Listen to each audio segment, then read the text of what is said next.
From the very beginning of this investigation, it was a lot of extraction of video footage, proactive police work, and good old-fashioned detective police work that played the most critical role in assisting our officers and partner agencies to make an apprehension. In many of these cases, by the time officers arrived on scene, the suspect had already fled, and we were left with the duty to analyze surveillance video from multiple locations, carefully tracking movements, timelines, and vehicle activity. The detailed video analysis provided the foundation needed to move forward with this investigation. I'll begin with telling you as far as what Providence and what happened in the city of Providence, and then I'll turn it over to the other agencies to speak about and give you an overview of what happened in their cities. So on November 26th, the day before Thanksgiving, our police department was notified of a late night robbery that occurred within our city right around 10:05 p.m. It was United Liquors at 896 Manhattan Avenue, where it was an attempted robbery. Nothing was taken. Shortly after, we learned that the same individual was also believed to be connected to similar robberies in Johnston and in Cranston that occurred earlier in the day. At that time, detectives had very limited evidence, relying primarily on partial surveillance video, witness statements, and timelines. There was no clear suspect identification at that stage of the investigation. However, detectives from Providence reached out to Johnston, Cranston detectives in regards to their incidents, and there were very much similarities in all three incidents, leading detectives to believe that he appeared to be the same suspect.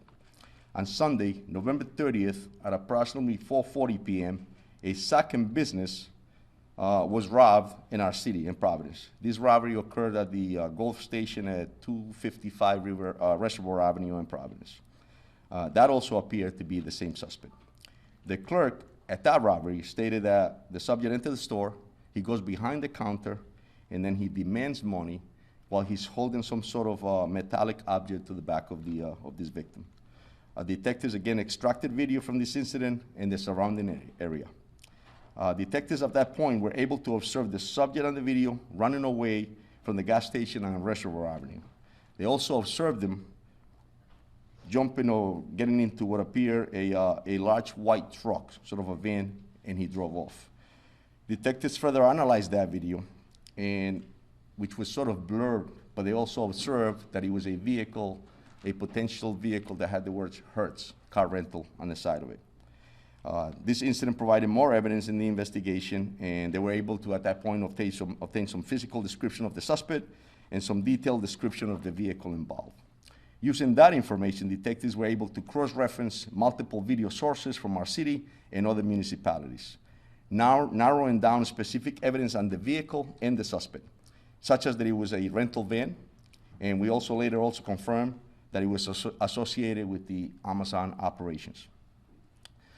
We believe that the key development in linking the suspect directly to the Amazon occurred when detectives discovered that approximately 30 minutes prior to making that robbery, this same suspect had gone to this business and made a delivery. During watching those videos, detectives could clearly show that the suspect's face could be seen, and he was also wearing certain types of sneakers while he was making the delivery that matched the sneakers of the robbery suspect. We were also able to confirm that he was operating the same type of vehicle later used in that robbery. We were also able to confirm that he was wearing Amazon delivery gear at the time, and also confirm they're suspicious that the suspect was doing the robberies while driving an Amazon truck. This video evidence conclusively tied the suspect to the vehicle and the delivery operations together, providing investigators with the confirmation they needed to move forward. Following this development, detectives from multiple jurisdictions formed a coordinated investigative effort. These agencies included Cranston, Providence, and Johnston. Investigators actively share intelligence, surveillance footage, and investigative findings in order to track the suspect's movements and build a complete picture of his criminal activity. Going back to the arrest and the confession which happened on December 2nd of this week, on that day, and I won't get too much into it because that happened in Cranston, the robbery, but on December 2nd, Capitol Liquors on Park Avenue in Cranston was robbed, and it was robbed by a male subject who appeared to be the same suspect as all the other robberies. I can tell you that after that robbery, Kibori Alston, date of birth 11/18/89, was stopped by Cranston police and placed into custody and transported to the Providence police station and interviewed by detectives. During questioning by Providence police detectives actually, who did an outstanding job, and that's why I mentioned when I began earlier today, it goes back to old-fashioned police detective skills that were able to receive and obtain a full confession to his involvement, providing detailed information regarding the robberies that recently occurred, as well as admitting to criminal activity that dates back to 2019. So he's been doing robberies since 2019 in the city, victimizing different municipalities, and he took this effort between all of us and the collaboration and intelligence that you are able to pull out from different videos and extract and follow through and have the patience and skills to be able to identify suspects' vehicles, to be able to come up with these positive results. After the confession was given, this confirmed the investigators confirmed that they were dealing with a long-term multi-jurisdictional robbery pattern of this subject. And now at this time, I'll turn it over to the Cranston Police Department. So the Major, I believe, will be speaking about exactly what happened in Cranston. And I'll tell you that if you need anything else as far as what happened in Providence, detailed information about each robbery, Christy will be able to provide you with that in the times. Major? Thank you, Colonel. In Cranston, we had a total of 6 armed robberies. We would consider this individual a serial armed robbery suspect, seeing that he was committing so many of these crimes.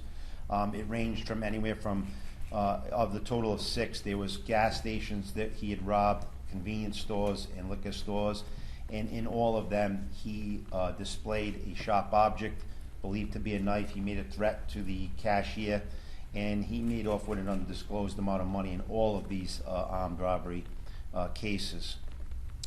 We sit here and we ask all, you know, we're talking about the who, and everyone wants to know who he is, but it's really the how. The Providence Police has a real-time crime center, which is something that we worked with them on and utilized along with the flock camera systems. And although there's old-fashioned police work, obviously the Providence Police interviewed him and they were able to ensure us that and definitely identify him as the suspect.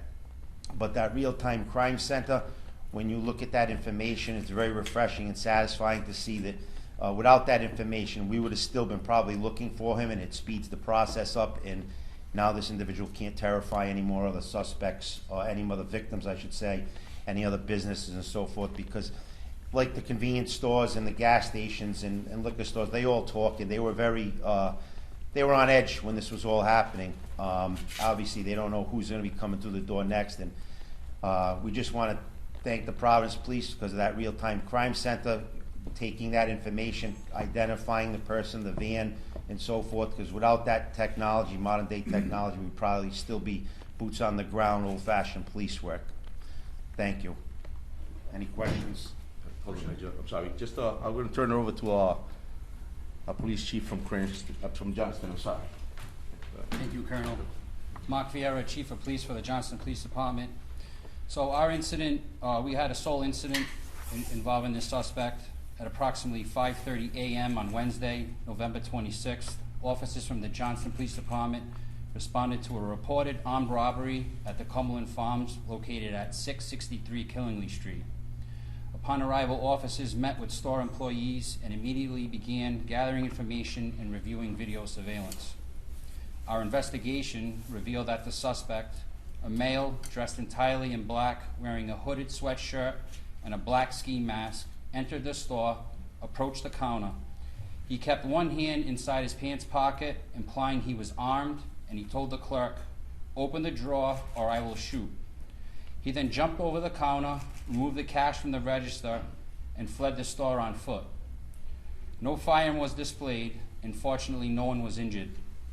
During the course of our investigation, we learned that the Providence Police Department and the Cranston Police Department were actively investigating a series of similar armed robberies that occurred in their cities. Johnston Police detectives immediately began working closely with Providence and Cranston detectives, comparing information, examining surveillance footage, and analyzing similarities between the incidents in each community. Through this coordinated effort, it became clear that the same individual was responsible for the robberies. The same individual was responsible for the robberies in Providence and Cranston was also responsible for the robbery that took place in Johnston. Following his apprehension, the suspect Following his apprehension by Providence and Cranston police, while in custody, he admitted to committing the robbery at the Cumberland Farms in Johnston. This collaborative investigative effort was critical and directly led to identifying and confirming the suspect's involvement in our case. The professionalism and dedication of Johnston, Providence, and Cranston detectives played a central role in bringing swift resolution to multiple cases. The suspect, Kavori Alston, will be arraigned Friday in 3rd Division District Court on a Johnston Police Department charge of first-degree robbery. I want to thank both the Providence Police Department and the Cranston Police Department for their outstanding work and partnership throughout this investigation.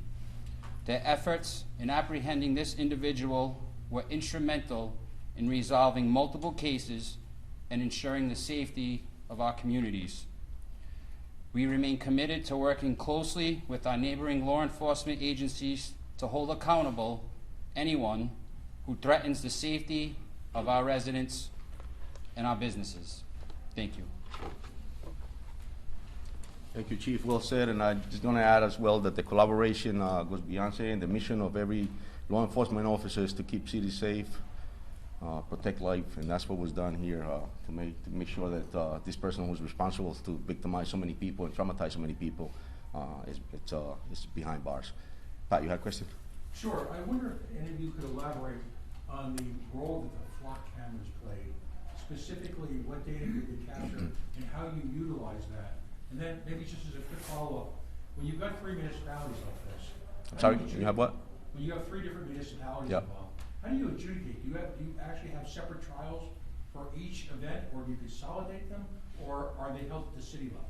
So they consolidate them, obviously. He's presented to the criminal justice system, and at that point is prosecuted in that manner by the Attorney General's office, and they'll handle that aspect. As far as the flock cameras and the specific incident for the city of Providence, obviously it was a resource that we have, but 100% of this investigation just came down to good old-fashioned police detectives and also extracting video footage and video images from private businesses, especially those businesses that were victimized. Did we use flock? Yes, we use flock, especially we have some sort of description of a vehicle or plate, but in this specific incident, it was mostly just extractions of videos from private entities and businesses that we needed to. So, yep, go ahead. If convicted, do you know what the time served would look like, minimum, maximum? If convicted, what? I'm sorry. If convicted on all of the Yes. robberies, what would that time served look like? Yeah, I'm not sure actually. That'd be up to the hands of the criminal justice system judge when he gets sentenced, and the evidence that we provide. Also depends on his record, which is pretty extensive. It goes back, as you said, 2019. All I can say is a person who victimized our communities, our brothers and sisters agencies, people that are just trying to make a living, and at the end of the day, he should be held accountable appropriately, but that would be in the hands of the criminal justice system. So, go ahead. Go ahead. Sorry. Do you have a ballpark of how much money he could have stolen over all of his robberies? So I have that itemized for the city of Providence, and Christy will be able to give you that as far as what he took in those specific robberies that he identified in our city, and we can provide that to you. Okay. Sure. So going back to 2019, that's the 18 robberies? All Correct. Okay. That he confessed to. Okay. And do you have, maybe Christy has it, like a list of all the charges and counts that he'll be facing? Correct, absolutely. We'll be able to provide that to you too as well. Mark. And some of those offenses were not just in Cranston, Johnston, and Providence, were there some in Woonsocket, Pawtucket as well? Correct. Thank you for bringing that up, Mark. Yeah, there was one in Woonsocket. It happened a while back, and I believe it was at a bar in Woonsocket. He went there late at night with a firearm and demanded money. I believe the Woonsocket Police Department ended up finding the BB gun, but I spoke to Chief Oates, and he can provide you with further details on that if needed. Did he work alone? Yes, as far as we know, and the investigation will continue, but as far as we know, yes. Can you elaborate on the role he had as a delivery driver within Amazon? Was he using that job to scout locations or anything like that? So I cannot speak specifically for his employment at Amazon, but we can tell you that he used a van with the logo of Hertz on it, and we do know that he's an employee of Amazon. As far as how he was performing there at the employment or what occurred there, I'm not sure. In light of this incident, are you satisfied with their requirements to become a delivery driver there? Again, I would leave that up to the Amazon Corporation to figure out how they're going to deal with that issue. So, You said at least one of the robberies happened after he made a delivery? Correct. So 30 was minutes. he doing it like kind of while he was on the clock? From what we can tell, definitely there was a robbery that occurred in our city, and after our detectives conducted surveillance of all the video footage that they retrieved, we learned that 30 minutes prior, there was a suspect wearing the same type of sneakers that the criminal used during that robbery. So we were able to confirm that 30 minutes prior, he made a delivery to that specific location that he later robbed. Yes. Do we know in the 18 robberies if there were, how many injuries or how many incidents resulted in injuries? And the ones in Providence, none, but there was definitely individuals that were left very traumatized. And one of the first ones actually, there was the attempted robbery, and the clerks actually threw bottles at him, and he ran away without taking anything. So, and I'm not sure if any of the other chiefs have anything as far as their municipalities. No physical injuries. Yeah, Pat. And forgive me if I missed this, he's in the ACI right now, he's been remanded to the ACI, will there be a bail hearing? Correct. Yes. Any other questions? Just for the other departments, would you also be able to provide an itemized list of how much you took from each location? Yes. Do you have any idea just off the top of your head, like how much in total it was? Each robbery is around $1,000, somewhere in that ballpark. And has any of that money been recovered or? Not for us, Providence, no. Johnson, it was around $400 for the Cumberland Farms, yes. Was it recovered or? No. Could we have Cranston maybe elaborate on the last robbery that occurred and the moments that kind of led from that to the arrest of the suspect? So the last robbery that we had was on Reservoir Avenue at the Moon Mart. At this point, Providence and Cranston detectives had already identified who was our person of interest at the time, and quite frankly, he was the suspect. And we had run into him earlier that day. Cranston police had stopped him on a car stop, so we weren't so sure he was going to go about his business anytime soon. So to our surprise, at 5 o'clock that same day, he went into while he was working for Amazon, went into the Moon Mart, and that's the last robbery that he was able to commit. And we knew that based on the detectives in Providence and Cranston that had come up with a timeline and what his usual tactics were, we went back to the Amazon facility and knew that he was probably at the end of his day and going to be returning back to turn in the van, so we were waiting there for him. And it went smoothly, there was no complications with the arrest? No complications. Have any of you been in contact with Amazon, the company, at all in light of this incident? Just about, how this guy got hired, or are there any questions you have for them? No, that's something the detectives might further as we go along. This investigation is not completed yet. There's a lot of surveillance video and data from the vehicle. For instance, Amazon has all their vehicles. Some of them are equipped with GPS, and inside there's a camera, but it's through a third party, so there's some gathering of evidence that still has to occur. But he'll be finally formally charged with all the charges, should be by Friday, at least from the agencies here. So that should end that the status of the investigation as far as charging. Good. Thank you. And I do have a press release. I didn't print it out for here because I'm still tweaking it. I'm going to email it out right after this event. Thank you very much. Thank you. Happy holidays. Thank you.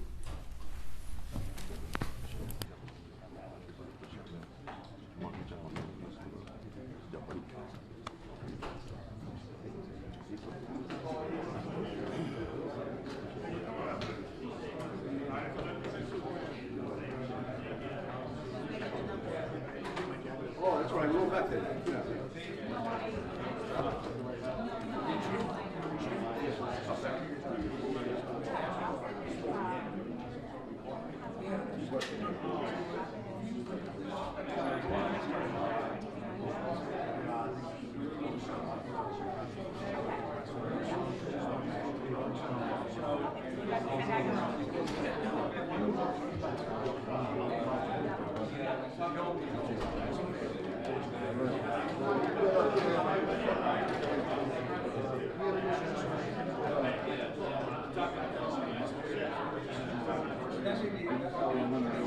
Retired.